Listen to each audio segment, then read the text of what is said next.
And so guys, in this final leg of the journey, let me take you into a deeper dive into one of the most important wetlands in southern Africa. This is an exploration, an exciting and educative episode into the Walvis Bay Salt Lagoon. Enjoy.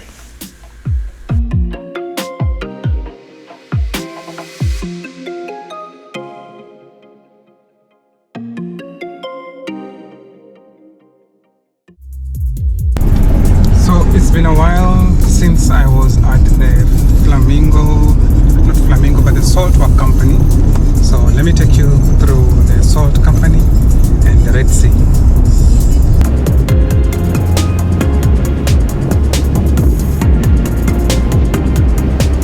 And this is a place for birds. This is a bird's paradise. You want to do your birding photography, birding, wildlife, nature, place to be.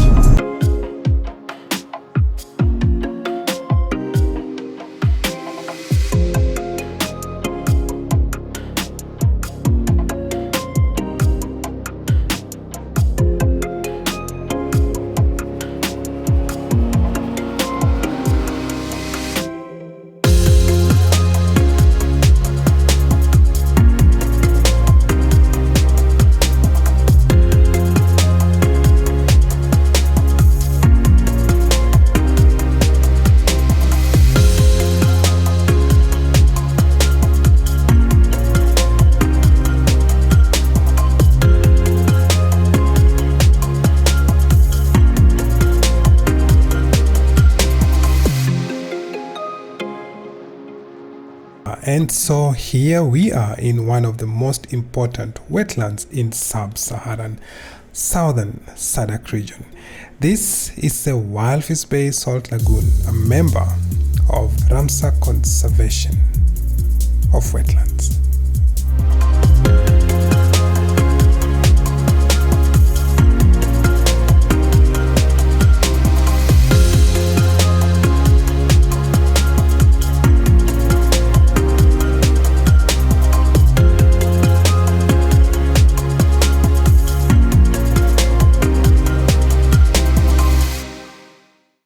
Kissing my neck and grabbing my leg, pushing me backwards into your bed. Namibia has got 5 major Ramsar sites which are considered wetlands of international importance.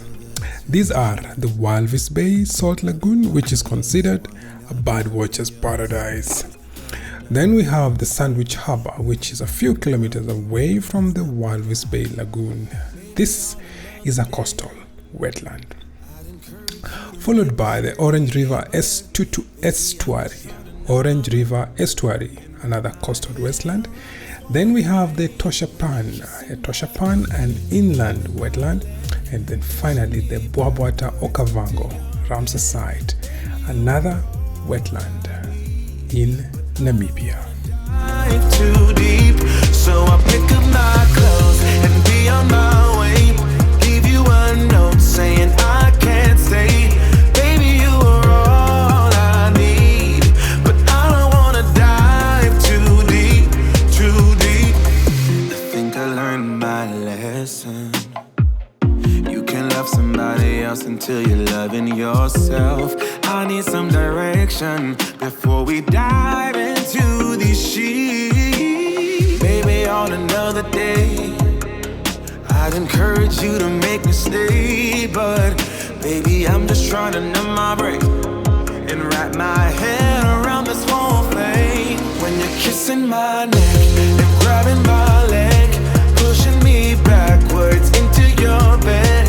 Baby, you are all I need, but I don't wanna dive too deep, so I pick up my... The lagoon and the salt pans in Namibia are a major coastal wetlands and a significant salt production sites.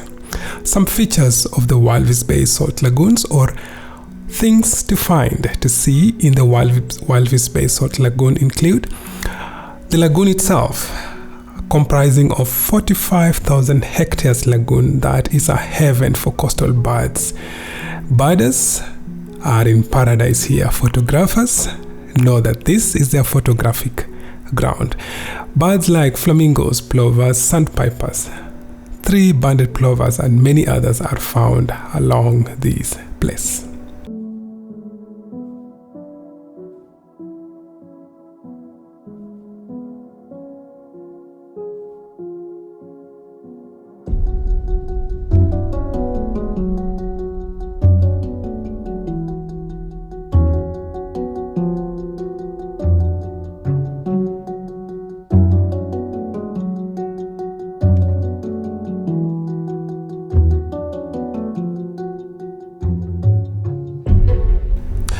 Salt pans, almost 3,500 hectares of salt pan complexes that produce salt from the sea wet water through evaporation.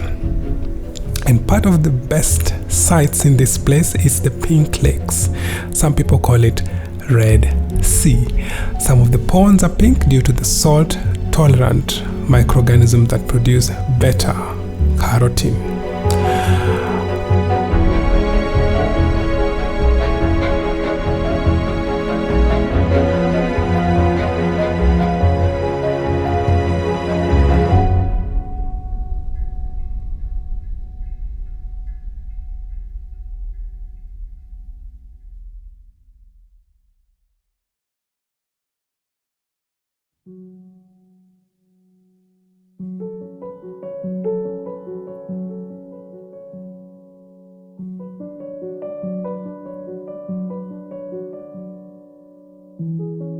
So my camera is off. I hope the GoPro will do well with the audio.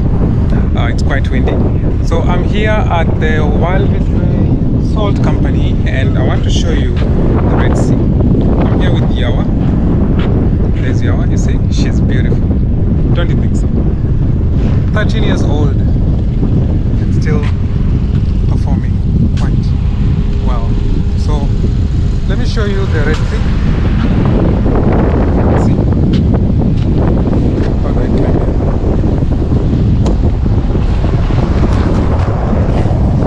I can climb the Red Sea. So I take photos.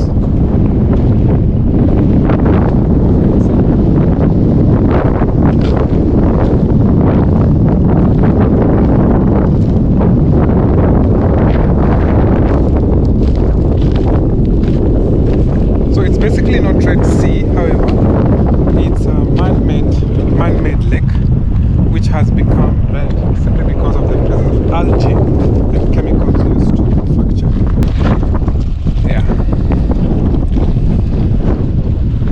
You have one life, you live it, you love it, you enjoy it, and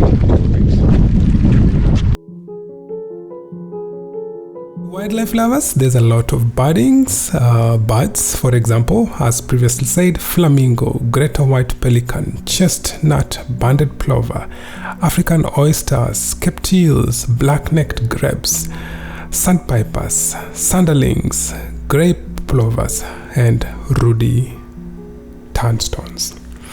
Salt production is a common feature in the Walvis Bay Salt Lagoon, and the salt pans supply over 90% of the salt used and consumed in southern Africa.